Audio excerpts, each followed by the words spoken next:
Got to work on that. To tie the game late in the fourth quarter with the 2-point conversion, but in a shocking move, head coach Kevin Stefanski took Shedeur out of the game for the attempt.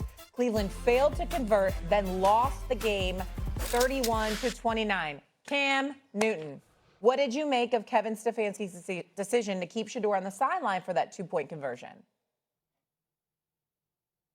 Extremely embarrassing.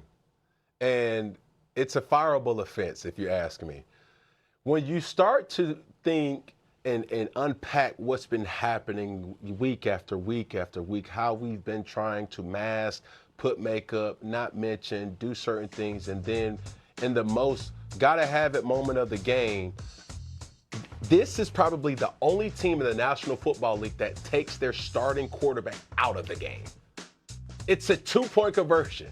You have the ball in individuals' hands that it's not hard to find out what you're going to do. You're running a gadget play. It's either going to be a run or it's going to be an inaccurate pass because the natural thrower is on the sideline. These type of decisions really is beyond even a head scratch. It's like, what are we really doing here? Are we really trying to win? Because some of the things that we're showing on film will really have a person to say like, yo, what's happening? Especially given the circumstance of the game that Shedeur Sanders is happening or having at that specific point in time, and to take him out, like, yo, like. Let me say this to you. It was awful. First of all, let's get that out the way first. And I want to tell you that in Cleveland, I don't know if y'all know this, but they've got some of the best sports talk radio shows in America. Mm-hmm. Cleveland is an outstanding sports town. They really are. They're an outstanding sports town. A man that has 3 games, they have 3 wins on the season. They're going nowhere. The only outstanding sports town. And I hope, and I never thought that I'd say this, but I hope they are raking Kevin Stefanski through the coals. This is a man that has 3 games, they have 3 wins on the season. They're going nowhere. The only interest that the team garners outside of watching the greatness of Myles Garrett is watching Shedeur Sanders and seeing how he develops, putting him in every situation imaginable and coming to a conclusion about that to decide whether or not you have a quarterback for next year or whatever, unless you're going to totally rely on Deshaun Watson coming back. That's all you have. And you look at them and it's like this man goes out there yesterday, and throws for 364 yards. And you're taking him out for 2-point conversions. It makes no sense whatsoever. It really has you wondering what the hell Kevin Stefanski is thinking, what is going on, and more importantly, what is it that they have against Shedeur Sanders? Because it makes no sense. They're not going anywhere. Leave him out there in every situation imaginable and start him for the rest of the season, announce it to the world, and just put him out there, put him through the ringer, and see what he gives you. And he wants that.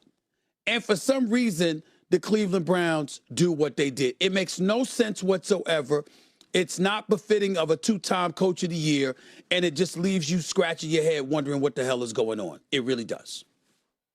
Yeah, I thought it was stupid. Absolutely stupid by Kevin Stefanski. And listen,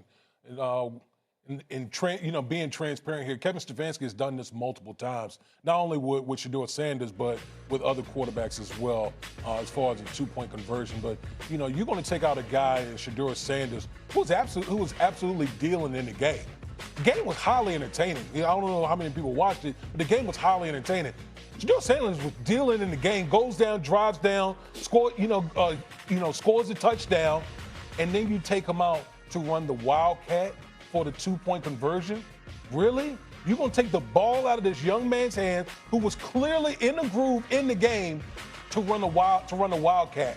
I think like that only, what it does in that situation, it only fuels what the perception of how people perceive the relationship between Kevin Stefanski and Shedeur Sanders in this situation. You're not doing anything to help yourself if you're Kevin Stefanski by running a nonsense type of play in that situation, in my opinion. I guess I just don't understand what's the point of it. Like, just to have us discuss it further? Like, to Stephen A's point, Andrew, I don't understand the rationale at all. Unless Taysom Hill is in there going to run something for you, like how the Saints used to do back in the day. Like, I just don't even understand why they would do that. Okay, let's move on. It's time for our DraftKings Cover 3 parlay. We've got 3 picks for tonight's game. Stephen A., you're going to go first here. You're going with A.J. Brown having 5 or more receptions. Why are you feeling good about this tonight?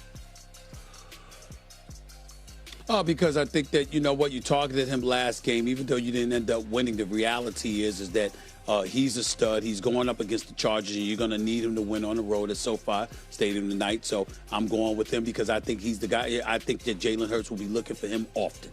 Damien, you're taking Justin Herbert to rush for at least 20 yards. Why? I am, because I think, you know, listen, this game is in Los Angeles, but it's going to feel like a home game with the Eagles, and there's going to be crowd noise. There's the Los Angeles Chargers offensive line. It's battered, and I think Justin Herbert is going to have to make plays with his leg in this situation. So 20 yards rushing by Justin Herbert, I could easily see him surpassing that. You know, the Chargers fans don't normally show up. Eagles fans like to travel. So I will go with Saquon Barkley to rush for 70 or more yards. He's due. He's due to have a breakout game like this. Middle of the pack is the Chargers' rush defense. He can get his tonight. As you said, I think it'll feel more like a Philadelphia game in L.A. as opposed to a Chargers home game. So I'm going with Saquon to have a good game tonight. They need it. Go ahead.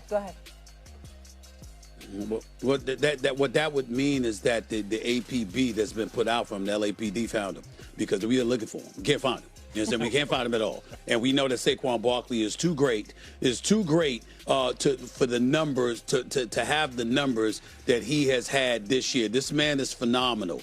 And to be this phenomenal and to have this kind of precipitous drop-off, I don't give a damn what's going on with the Philadelphia Eagles. We did not expect Saquon Barkley to be this ineffective, this inefficient, this impotent offensively. They got to figure out something. Make no mistake about it. So, you know, again, the APB was out.